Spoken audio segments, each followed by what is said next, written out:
এই মাসলুম দলটার উপরে কিছু আলেম নামধারী, আমি আলেম তাদের বলি না, কারণ তারা এদের বইগুলো পুরাটা পড়ে না, আন্দাজে ফতোয়া দেয়। এই মাসলুম দলটার উপরে আকীদার প্রশ্ন তুলে একটা বিভ্রান্তি ছড়ায় মানুষের মাঝে যে এদের আকীদা ঠিক নেই। একটা মাসলুম দলের উপরে, মাসলুম মানুষগুলোর উপরে এরকম মিথ্যা তহমত আপনি দিতে পারলেন, এই লোকটা যা করেছে আপনার 14 বংশ মিলে করতে পারবে না। তার এতটুকু হায়াতে যত বই লিখেছে, আপনি 10 ডবল হায়াত পেলেও 5টা বই লিখতে পারবেন না। তাদের ইসলামের অর্থনীতিতে খেদমত করেছে, তাদের থিওরি গুলো মুশারাকা, মুদারাবা, মুরাবাহা, বায়ে সালাম, বায়ে ইস্তিসনা, বায়ে মুআজ্জাল, এই সমস্ত বিষয়ের ভেতরে কতগুলো তথ্য লুকিয়ে আছে। ইসলামকে অর্থনৈতিকভাবে দাঁড় করান কি করেছেন আপনি? খালি আকীদা খারাপ, আকীদা খারাপ। কি দেখেছেন আকীদার? আকীদা কোনো খারাপ না, কোনো মাসলা মাসাইল নিয়ে হয়তো মতপার্থক্য থাকতে পারে, এটা হবে। কেউ যদি গবেষণা করে কোনো মুজতাহিদ কোনো মাসলা মাসাইল উদ্ঘাটন করতে যে ভুল করে, তার একটা সওয়াব পাবে, আর যদি ঠিক করে 2টা সওয়াব পাবে। যে সারা জীবন মাওলানা মাওদুদী রাহমাতুল্লাহ আলাইহি উনি গবেষণা করে করে তথ্যগুলো দিয়েছে, যদি ভুলও হয় তার একটা রসগোল্লা আছে, আর যদি সঠিক হয় 2টা। আপনি কি করলেন? আপনি তো গবেষণাই করেন না।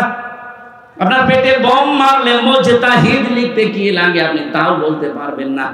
আপনি গবেষণা করেছেন কি করে মানুষকে বোঝানো যায়। আমিরে জামাত ডাক্তার শফিকুর রহমান এই জন্য ঘোষণা দিয়েছে, এই যে পর্দার বিধানটা নিয়ে অনেকে সমালোচনা করছেন, শুনেছেন ভালোভাবে। উনি কি বলতে চান আপনি বুঝেছেন? আর ভাই দেশে 96% মুসলমানরা যারা, তাদের জন্য নাই পর্দা করা ফরজ। অন্যান্য জাতি যারা আছে, হিন্দু, খ্রিস্টান, বৌদ্ধ, ওরা যদি বলে না আমি পর্দা মানি না, তারপর অসুবিধা কি? ওরা তো নাও মানতে পারে, কারণ ওরা তো মুসলমান না, তাদের স্বাধীনতা নেই। কথা বলেন না? ইসলাম কায়েম হলে তাদের স্বাধীনতা দেওয়া লাগবে না? আর আপনি উল্টা বুঝে বললেন না আপনি পর্দা মানে না। পর্দা কি বোঝেন আপনি? তার পরিবারে খাস পর্দা চলছে। আমি নিজে তার বাড়িতে গেছি একদিন। খালি উল্টা পাল্টা ধারণা করেন মানুষের প্রতি। কি আমল করেন আপনার? কি আছে আপনার ইসলামের জন্য? কি অবদান রেখেছেন? তাদের যে তাকওয়া, তাদের যে ইখলাস, আল্লাহর উপরে তাদের যে ভরসা, 100 ভাগের 1 ভাগও আপনার নেই। আল্লাহ এমনিতে ওই পর্যায়ে মানুষকে নিয়ে যায় না। তার ইবাদতের মাত্রা আপনি জানেন না। আপনি কি 5 ওয়াক্ত নামাজও তো আপনি পড়েন না, ফতোয়া দেন। তার 5 ওয়াক্ত নামাজ না, তাহাজ্জুদও মিস যায় না। আন্দাজে এক তহমত তার উপরে লাগিয়ে দিলেই হবে। যদি কেউ কোনো অপরাধ না করে, ওই অপরাধ যদি তার উপরে কেউ চাপিয়ে দেয়, যতদিন আপনি ওই অপরাধ না করবেন ততদিন আপনার মরণ হবে না। এজন্য সাবধান, আন্দাজে কোনো দোষ কাউকে দেবেন না। আর মনের ব্যাপার আপনি জানেন, সে কি সেন্সে কে উদ্দেশ্য নিয়ে এটা বলেছে। আর এবারে আন্তর্জাতিক বিষয়গুলো তো দেখা লাগবে। যে সাংবাদিক দীপ্তি, এটা হিন্দু, কথা বলবো, হিন্দু মেয়ে লোক, সে প্রশ্ন করছে আপনারা যদি ক্ষমতায় যেতে পারেন, ইসলাম যদি এদেশে যায়, তাহলে অমুসলিম যারা পর্দা করে না মেয়েরা, তাদের কি হবে? ওই সময় যদি বলা হয় না, তাদেরকে আমরা পিটিয়ে পর্দা করাবো, ওটা সারা দুনিয়ায় ছড়াবে না। আর বাংলাদেশের মুসলমান নাই মেনে নিল, অন্যান্য দেশে যারা মুসলিম আছে 257টা রাষ্ট্র, আপনি জানেন কি জাল পেতে আছে তারা? এমনি তো ওই 2 বোন যে তো বসে নেই, ওরা সারা পৃথিবীর সিম্পিতি পাওয়ার জন্য এখন মিথ্যা কথা ছড়াচ্ছে যে আমরা নির্বাচিত ছিলাম, আমাদেরকে উৎখাত করা হয়েছে। এটা ডাহা মিথ্যা কথা। আরে ভাই, নির্বাচিত হয় মানুষদের মাধ্যমে, তার নাম নির্বাচন। নির্বাচনই তো 15.5 বছরে হয়নি, আপনি কি করে নির্বাচিত হলেন? একটা হাসি মানুষ এত ডাহা মিথ্যা কথা বলে কি করে? দেখলেন, ওর নাম শুনলে মানুষ এখন ফাঁসি বলছে। তাহলে আমি যে এত টাকা দিয়ে হজ করলাম, আমি কোথায় যাব? এই কারণে তো বলছি, আমার গায়েও লাগছে। আপনি এমন মিথ্যা বলবেন না যেন আপনার কারণে আমরাও খুশি হয়ে যাই। দরকার হয় হাসি নামটা কেটে দিন। কথা বলেন এখন। আপনি আবার যদি আসতে পারেন, আবার ওই ভুল ধরবেন। বিশাল এক পট্টি মাথায় দিয়ে হাতে তসবিহ নিয়ে হাসি নামটা ব্যবহার করে বলবেন আমি ওমরা করে আসলাম, আপনারা এবারের মতো আমার সুযোগ দিন। এই ডাহা মিথ্যা কথা এই দেশের মানুষ বহুদিন প্রতারিত হয়েছে, এখন আর হবে না।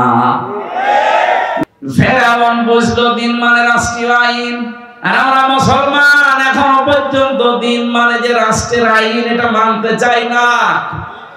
আর এগুলো রাষ্ট্র থেকে বাদ দেওয়ার পায় তারা চলছে, কথা বলে না কেন? দিন মানে রাষ্ট্রীয় আইন, এটা যতদিন পর্যন্ত বাংলাদেশে কায়েম না হবে ন্যায় বিচারের নাম শুনবেন, ন্যায় বিচার দেখতে পাবেন না। আমার হাকামা বিহি আদালা, যারা কোরআন দিয়ে বিচার ব্যবস্থা কায়েম করবে তারা ন্যায় বিচার কায়েম করতে পারবে। আমরা তো এইটাই চাচ্ছি বাংলাদেশে, শুধু মুখে বলি উড়িয়ে মানুষকে ধোঁকা দিয়ে বোকা বানিয়ে রাখবো না। এই 15.5 বছরে যারা দায়িত্বে ছিল এই ধোঁকা দিয়েছিল যে আমরা ন্যায় বিচার কায়েম করছি, অথচ পুরাটা ছিল অবিচার। এক কথা বলেন, আমরা বিবেক যদি থাকে বলেন তো এই 15 বছরে কোন ন্যায় বিচার কেউ পেয়েছে? প্রত্যেকে অবিচারের। আমি নিজে যেহেতু সাক্ষী, আমি তো অবিচারে ছিলাম, অথচ 5 তারিখের পরে আগস্টের দেখলাম পুরাটা উল্টিয়ে আমি কিছুটা ন্যায় বিচার পেয়েছি। আমার শুধু মামলা থেকে অব্যাহতি দেয়নি, শুধু জামিন দিয়ে শেষ করেনি, বলেছে একেবারে ডিসমিস করে দিলাম। অথচ এই মামলাটা এতদিন ওই জজের কাছে ছিল। তারপরও তো কোরআনে কারিমের বিধান এখন কায়েম হয়নি। কায়েম হলে দেখতেন একটা মিনি জান্নাত হয়ে যেত বাংলাদেশটা। আমার ভাইরা, কোরআনে কারীম স্থায়ী, আর পৃথিবীর সব কিছুকে আল্লাহ অস্থায়ী বলে ঘোষণা দিয়েছেন। আল্লাহ শুধু এতটুকুই বলে শেষ করে দেননি, আমাল হায়াতুদ দুনিয়া ইল্লা মাতাউল গুরুর। রব্বুল আলামিন বলেন, পৃথিবীর মানুষেরা দুনিয়ার জীবনটা কিন্তু খেল তামাশা, এটা ধোঁকা। এরা যে কত বড় ধোঁকায় আমাদেরকে ফেলে রেখেছে এখনো পর্যন্ত আমরা টের পাইনি। আপনি মনে করছেন না আমার সম্পদ ধোঁকা মানে হ্যাঁ, আপনার ছেলে মেয়ে ধোঁকা মানে হ্যাঁ, এটা ধোঁকা। আপনার স্ত্রী ধোঁকা, মা বাবা পর্যন্ত ধোঁকা। পৃথিবীর এমন কোন জিনিস নবীজি এবং আল্লাহ বাদ দেয়নি যেটা ধোঁকা বলেননি, প্রত্যেকটাই ধোঁকা।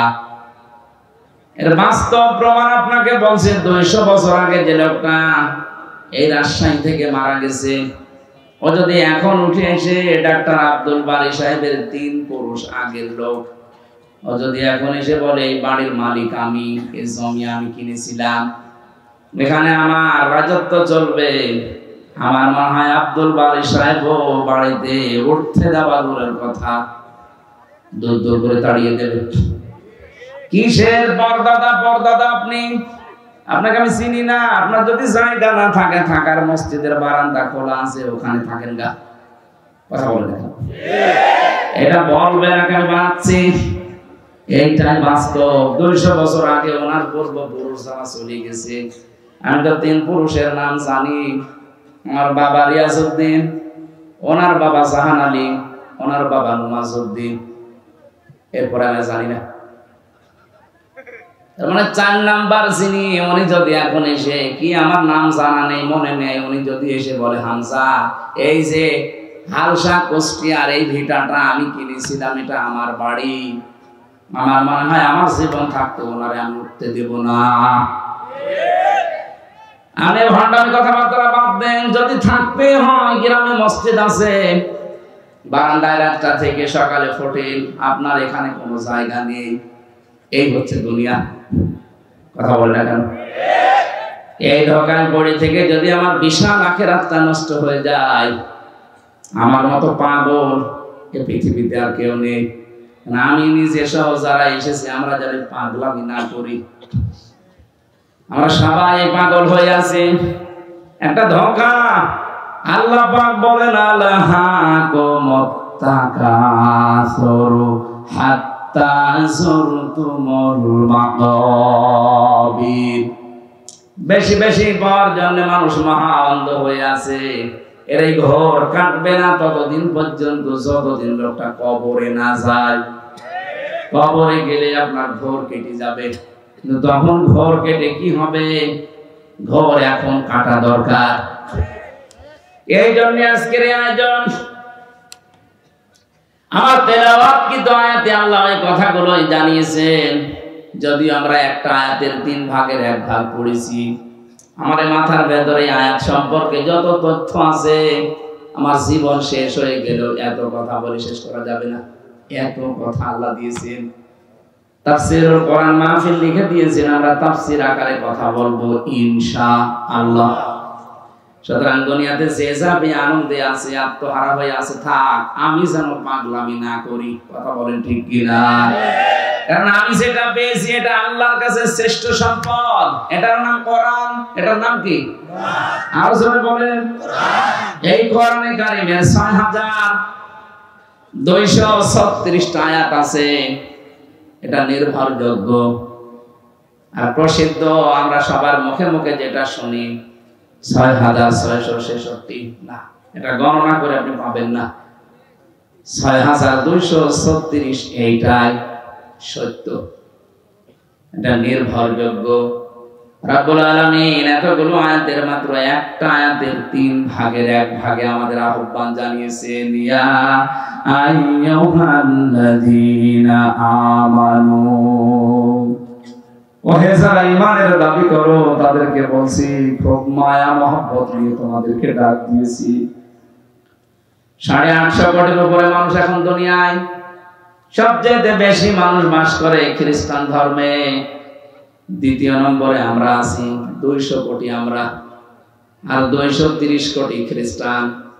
বাকি অন্যান্য জাতিরা আছে অল্প অল্প। 4,500 ধর্মের মানুষ এই দুনিয়ায় এখন বাস করছে। 4,500 কত? তাম দুনিয়া মিলে 257টা রাষ্ট্র আছে, তার ভিতরে বাংলাদেশ একটা। 257টা রাষ্ট্রে 4,500 ধর্মের মানুষ বাস করে।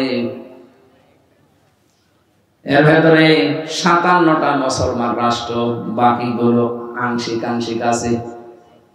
আমেরিকা 100 ভাগের 70 ভাগ খ্রিস্টান বাস করে, বাকি অন্যান্য জাতি আছে। আমাদের দেশে 100 ভাগের 96 ভাগ মুসলিম বাস করে, বাকি অন্যান্য জাতি আছে। আমাদের তুলনায় অন্যান্য জাতি যেরকম সীমিত, দুর্বল তারা। অন্যান্য দেশে যারা আমাদের অবস্থা, সিঙ্গাপুরে মাত্র 100 জনের 5 জন মুসলমান, বাকি 95 জন অমুসলিম। এতগুলো রাষ্ট্রের এতগুলো ভাষা, এতগুলো ধর্ম, আল্লাহ রাব্বুল আলামিন আমাদেরকে যেই ধর্মে, যেই নীতিতে, যেই দিনে, যেখানে প্রবেশ করতে জানিয়েছেন, 850 কোটির ভেতরে মাত্র 200 কোটিকে আল্লাহ এখানে সম্বোধন করেছেন, ইয়া আইয়ুহাল্লাযীনা আমানু, ওহে যারা ঈমানের দাবি করো। আল্লাহ খুব ভালোবেসে আমাদেরকে ডাক দিয়েছেন। আল্লাহর মুখ থেকে এই কথাটা পড়া কোরআনে 89 বার এসেছে। কতবার? 89 বার আল্লাহ আমাদেরকে এই নামে ডাক দিয়েছেন। তাহলে ঈমানদার, অন্যান্য যাদেরকে ডাক দিয়েছেন ইয়া আইয়ুহান নাস বলেছেন, কিন্তু শুধুমাত্র ঈমানদার যারা, তাদের ক্ষেত্রে এই শব্দটা আলাদা। যেহেতু এই শব্দ আলাদা, তাহলে বুঝতে হবে এর ভেতরে অনেক কিছু লুকিয়ে আছে। আমরা যারা এই 200 কোটি মুসলিম দাবি করি, ঈমান আছে দাবি করি, আসলে আমার ঈমান আছে কিনা এটা আমি কিভাবে টের পাবো? বড় জুব্বা আমার মতো গায়ে দিলে, সুন্দর টুপি মাথায় দিয়ে, হাতে তাসবিহ নিয়ে, বুকের ভেতরে কোরআন নিয়ে, আমার ঈমান আছে না? নবীজিকে সাহাবী জিজ্ঞাসা করলেন, ইদা সাররাতকা হাসানাতুকা ওয়া সাআতকা সাজ্জিয়াতুকা ফাআনতা মুমিন। হে নবী, আপনি যে এটা বললেন যে ঈমানের পরিচয় এটা, ভালো কাজ যখন তোমাকে আনন্দ দেয় আর অন্যায় করলে ভেতর থেকে একটা বাধা আসে, তখন বুঝবা তোমার ঈমান আছে। রাজশাহীবাসী নিজের দিকে প্রশ্ন করে বলেন তো, ভালো কাজ সব নিয়ে আপনার ভালো লাগে? অন্যায় কাজ দেখলে আপনার ভেতর থেকে একটা বাধা আসে? কই বাধা আসে? সারাদিন অলঙ্গ নাচ দেখছে বসে বসে, বাধা দূরের কথা, আনন্দ লাগে। এরকম আপনার দেশে এই যে বিড়ি যারা খান, যদিও আমাদের রাজশাহী, খুলনা, রংপুর এই বিভাগগুলোতে বিড়ির ফতোয়া আলাদা, এটা আবার চট্টগ্রাম, সিলেটের জন্য ফতোয়া আলাদা। ওদের ইমাম সাহেব বিড়ি খায়। আমি সিলেটে নিজে দেখেছি ইমাম সাহেব বিড়ি খাওয়ার পরে ওযু না করে বিড়ি ফেলে দিয়ে আল্লাহু আকবার। কি গো, আমার মনে হয় সিলেটের ইমাম যদি রাজশাহী এসে ইমামতি না মসজিদ ঝাড়ও দেয়, বলবে বেটা আগে বের হ। এইখানে এই ডিসটেন্স যেহেতু আলাদা, এই দেশের ভেতরে মাসলা আলাদা।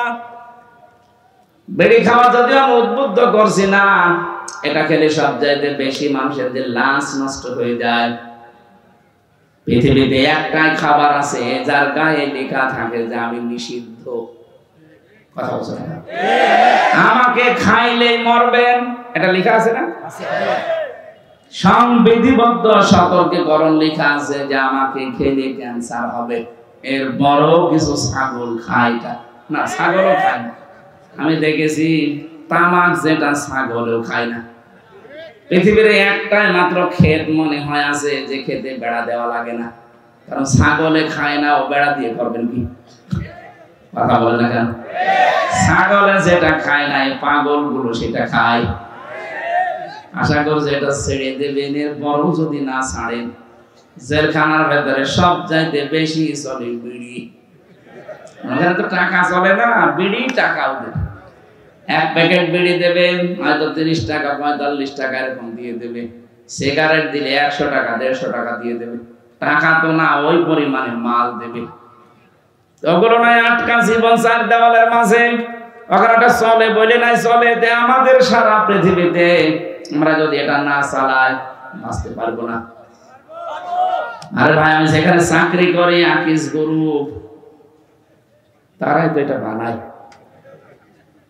আপনাকে ছেড়ে দিতে বললে আমার তো চাকরি চলে যাওয়ার কথা, তারপরও বলছি ছেড়ে দেন সবাই। চাকরি থাকে থাক, না থাকে না থাক, আপনারা বাঁচেন। যতগুলো অপচয় হয় বিড়ির মাধ্যমে, শরীরের ক্ষতি, টাকার ক্ষতি। 22,500 কোটি টাকা একটা জরিপ দেখলাম, শুধু মানুষ ধোয়া দিয়ে উড়িয়ে দিচ্ছে।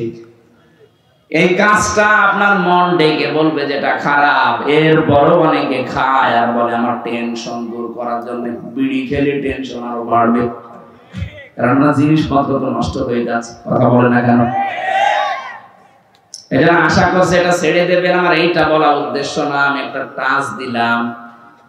ইমানদার আপনি আছেন কিনা বুঝবেন, ভালো কাজ আপনাকে আনন্দ দেবে। অন্যায় দেখলে আপনার ভেতর থেকে একটা বাধা আসবে, তাহলে বুঝবেন যে আপনি মুমিন। এখানে যাদের মোবাইলে এমন দৃশ্য আছে যেটা নিচে নিচে দেখলে খুব ভালো লাগে, আনন্দ লাগে, আর অন্য কেউ দেখলেই লজ্জায় পড়ে যান, এটা খারাপ কাজ কিনা বলেন তো? বলেন বলেন।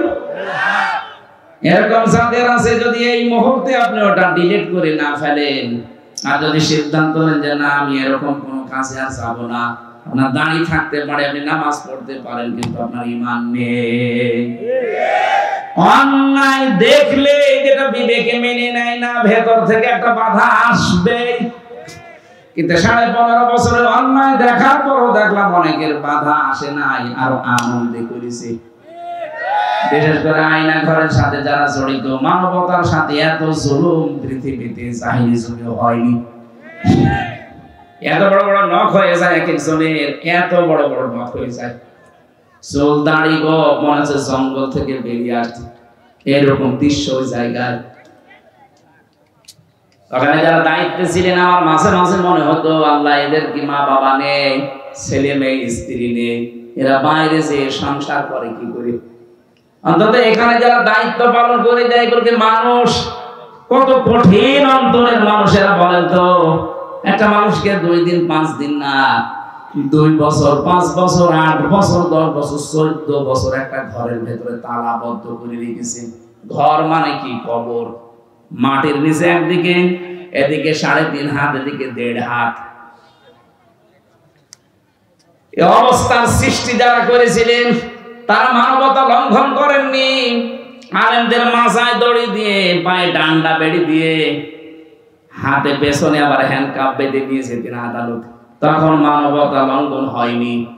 আর এখন পলক সাহেবকে নাকি ডিভিশন দেয়নি, এই জন্য ওনার মানবতা লঙ্ঘন হচ্ছে।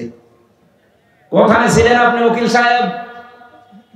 আমার মতো হামসাকে 3টা বছর যোগাযোগ বিচ্ছিন্ন রেখেছিল জঙ্গিদের ভেতরে, 24 ঘন্টা তালাবদ্ধ করে রেখেছিল ফাঁসির ওই কন্ডেম সেলে। কত কারারক্ষীকে দিয়ে খবর পাঠিয়েছিলাম, কই কোথায় ছিলেন আপনি? এখন মানবতা লঙ্ঘন হচ্ছে। উনি এমপি মানুষ, ওনারে দেয়নি ডিভিশন। কিসের এমপি? 8 সাল, 14 সাল, 18 সাল, 24 সালে যারা নির্বাচনের মাধ্যমে নির্বাচিত হয়েছেন, একটাও এমপি না, সব অবৈধ ভোট চোর। কে বলেছে আপনাকে এমপি? আসলে অবৈধ সন্তান এগুলো। তাছাড়া অবৈধ জিনিসকে আপনি বৈধ বলে চালিয়ে দিলেন তামাম দুনিয়ার কাছে, যারা নির্বাচিত হয়েছে। এত বড় মিথ্যা কথা বলেন কি করে বলেন? এই জন্য এই 4 বারে যারা এমপি হয়েছে এরা নির্বাচিত এমপি না, এরা সিলেকশনের এমপি। এদেরকে আমরা ভোট দেইনি, এই জন্য এরা ভোট চোর। এদের নামে সাবেক এমপি, সাবেক মন্ত্রী, সাবেক উপজেলা চেয়ারম্যান লেখা যাবে না। আর আমরা চাই যারা এতদিন দায়িত্বে ছিলেন 15.5 বছরে যত টাকা রাষ্ট্রের কাছ থেকে নিয়েছেন বেতন আর ভাতা হিসাবে সব টাকা ফেরত দেওয়া লাগবে, নয়তো আপনার কোনো মাপ নেই। আর আপনি এখন বসে বসে, এখন শুনলাম ভেতরে বসে তসবিহ টিপতেছে, আস্তাগফিরুল্লাহ, আস্তাগফিরুল্লাহ, আস্তাগফিরুল্লাহ। আপনার আস্তাগফিরুল্লাহ কিয়ামতের আগে কবুল হবে না, কারণ আপনি তো আল্লাহর কাছে অপরাধ করেননি, আপনি অপরাধ করেছেন হামজার কাছে। কথা বলছে দেখেন, এই জন্য অপরাধ যার কাছে স্বীকার করবেন তার কাছে। শুধু এতটুকুই না, স্বীকার করার পরে তার যে ক্ষতি হয়েছে এই ক্ষতিপূরণ তাকে দিবেন। আপনার কারণে এই বাংলাদেশে বহু মানুষ চাকরি পায়নি, খালি দলীয় পরিচয় খুঁজতেন, যেই দেখেছে না আমার দলের লোক না, তার যোগ্যতা থাকার পরও তাকে চাকরি দেননি, এটা তার উপরে অবিচার।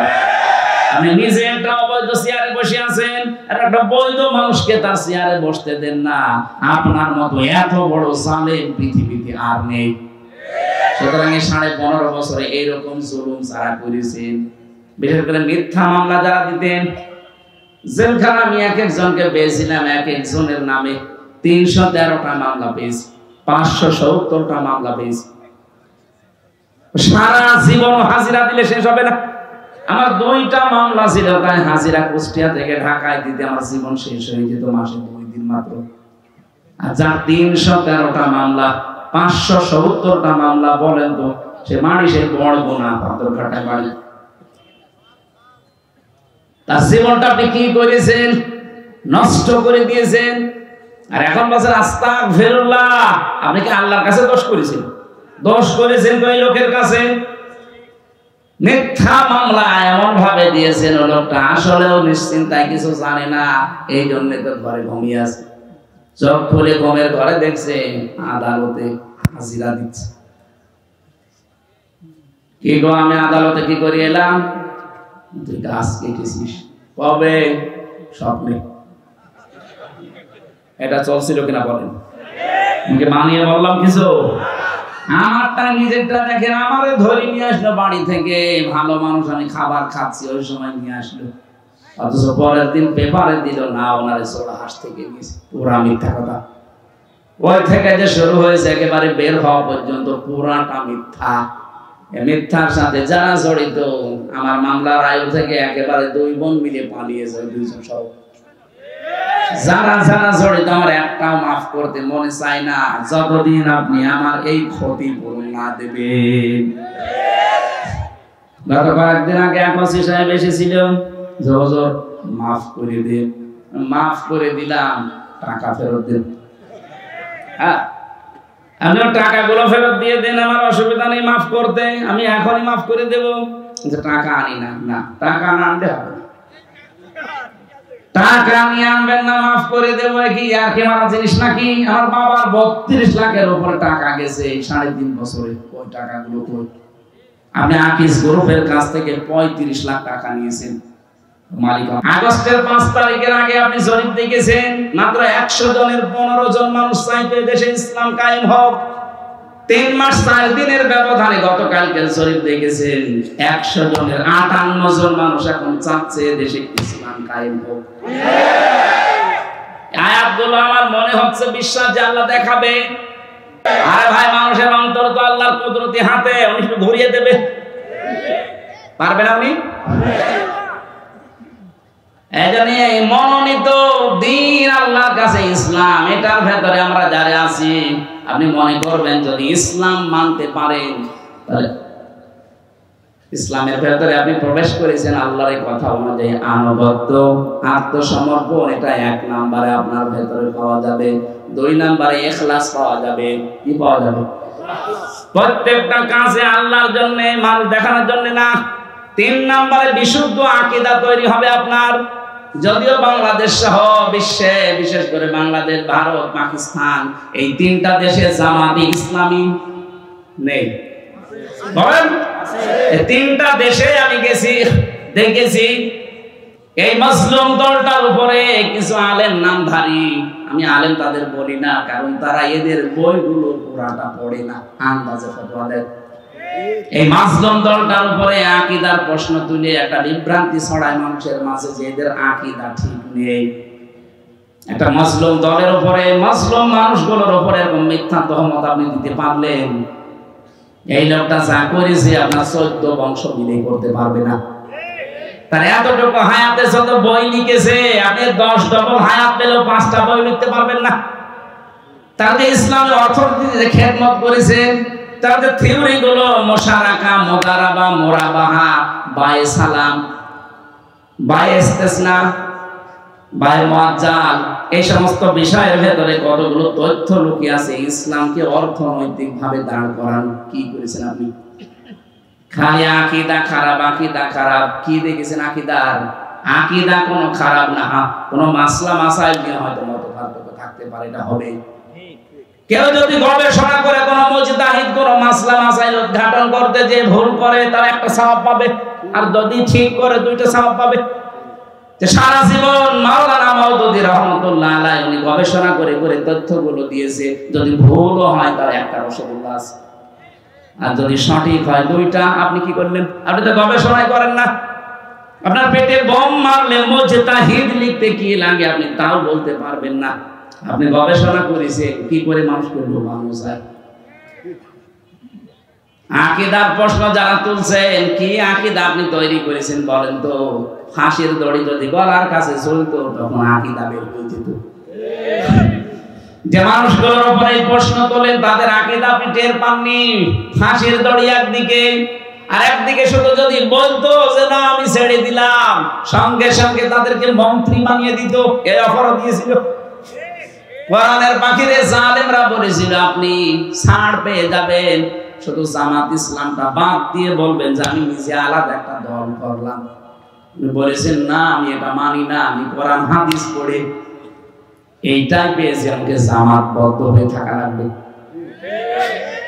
জামাতবদ্ধ মানে জামাত ইসলামী করা লাগবে না, আপনি জামাতবদ্ধ হয়ে থাকবেন মুসলমানদের একটা দলে, যেই দলে আকীদাতে এইটা আছে যে সার্বভৌম ক্ষমতার মালিক আল্লাহ, কিন্তু যেই দলের ভেতরে এইটা নেই যে ক্ষমতার মালিক জনগণ, সেই দল মুসলমান করতে পারে না।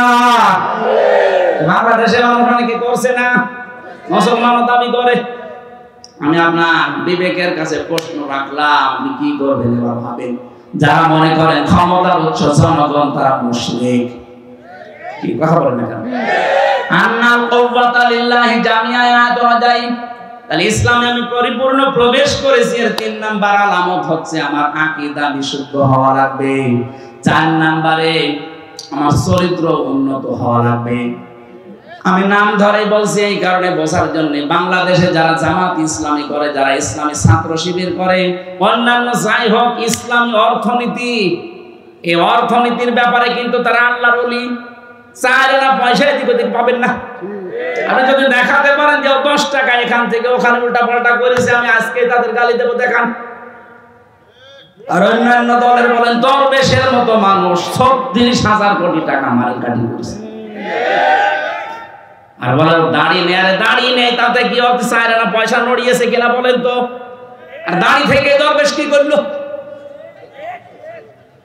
7টা ব্যাংক থেকে 36,000 কোটি টাকা সরিয়েছে। বাংলাদেশে 2 প্রকার চোর পাওয়া যায়, একটা সিসকে চোর আর একটা জায়দ্রের চোর। এই ডিম যারা চুরি করে, মুরগি চুরি করে, ঘালো পটল, এগুলো সিসকে চোর। আর এই যে ব্যাংক ডাকাতি করে যারা, শেয়ার বাজার লুট করে যারা, যারা বেগম পাড়া বানায়, সাহেব পাড়া বানায়, এই মানুষগুলো সিসকে চোর না জায়দ্রের চোর? হাত কাটার কথা কি সিসকে চোর না জায়দ্রের চোর? যারা অভাবে চুরি করে, অভাব দূর করে স্বভাব ভালো করে দাও। আর যারা স্বভাবে চুরি করে, সাক্ষ্য প্রমাণ ধরা পড়লে হাত কেটে দাও। এটা যদি আজকে সত্যিই কোরআনের বিধানটা থাকতো, সূরা মায়েদার 38 নম্বর আয়াতটা বাংলাদেশে যে কয়টা ধরা পড়েছে, একটা হাত এখানে থাকার কথা না, সব ঝুলে থাকতো। এক কথা বলেন না কেন? বাংলাদেশ চোর মুক্ত হয়ে যেত এমনি। এখানে উন্নত চরিত্রের বেলায় এই জায়গা ছাড়া আর কোনো আপোষ নেই, কারণ উন্নত চরিত্র বানাতে ট্রেনিং দেওয়া হয়। আপনি আসেন 6 মাস একটু থাকেন, আপনার চরিত্র উন্নত হয়ে যাবে। চুরি কি জীবনে আপনার ভেতরে আসবেই না। 5 নাম্বার লেনদেনে স্বচ্ছ থাকা। আপনার লেনদেন স্বচ্ছ আছে? কোন দোকানে বাকি করলে জীবনে আর দোকানের সামনে দিয়ে যায় না, অন্যদিকে ঘুরে যায়। লেনদেন করছেন। এই 5টা বিষয়। 1 নম্বরে আত্মসমর্পণকারী, 2 নম্বরে আপনাদের মনে নেই কিছু? কি বললাম বলেন? হ্যাঁ, ইখলাস লাগবে প্রত্যেকটা কাজে। 3 নম্বরে বিশুদ্ধ আকীদা অর্জন করা লাগবে, বিশ্বাস। 4 নম্বরে চরিত্র করা লাগবে উন্নত। 5 নম্বরে লেনদেন আপনি স্বচ্ছ থাকবেন। আল্লাহ বলেন 5টা আলামত যার ভেতরে দেখতে পাবে, সে যেন মনে করে যে আমি ইসলামে পরিপূর্ণ প্রবেশ করেছি। আমরা যারা এসেছি এই 5টা কাজ দুনিয়ায় আদায় করার তৌফিক দেন, আমিন।